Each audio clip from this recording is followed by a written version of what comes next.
రాలేదు, ఉన్నవాడికే వచ్చినాయి. పొలాలు ఉన్నవాడికి, ఇల్లులు ఉన్నవాడికే ఇల్లులు వచ్చినాయి. తండ్రి 40 లక్షలు పెట్టి ఇల్లు కట్టుకుంటే ఆ ఇల్లు వాడికి కాదంట, వాడు ప్రజలకు ఎవరికో పంచి పెడతారంట. వాడికి ఇల్లు వచ్చింది, కానీ నిరుపేదలకు మాత్రం ఇల్లు రాలేదు. ఇల్లు రావాలని మేము ప్రతి ఒక్క మహిళ, ప్రతి ఒక్క అరుగురాలు కోరుకుంటుంది ఇల్లు రావాలని. మరి ఒక్కసారి మీరందరూ ప్రతి ఒక్కళ్ళు గుర్తించి మా పేదవాళ్లకు ఇల్లు ఇప్పియాలని మేము ఎంతో పోరాడుతున్నాం. పొద్దున్న నుంచి నీళ్లు బువ్వా ఏది లేకోకుండా మేము ఇక్కడ ఆఫీస్ చుట్టూ తిరుగుతున్నాం. ఏ నాయకుడు కాడిపోయినా, ఎవరు కాడిపోయినా ఎవరు ఏం పట్టించుకోవట్లేదు, చేతులు ఎత్తేస్తారు.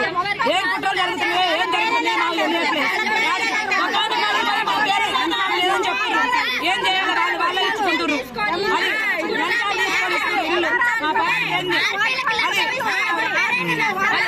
చేపట్టి ఒక్క ఆర్పీ కూడా ఎంక్వైరీకి రాలేదు మా దగ్గరికి. మాకు ఆర్పీలు వచ్చిన ఆర్పీల ముఖమే మేము చూడలేదు, ఎవరు రాలేదు.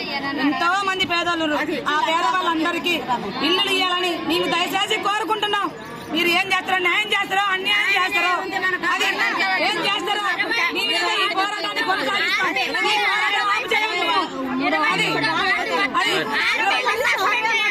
సర్వే చేయాలి, అది ఎవరికో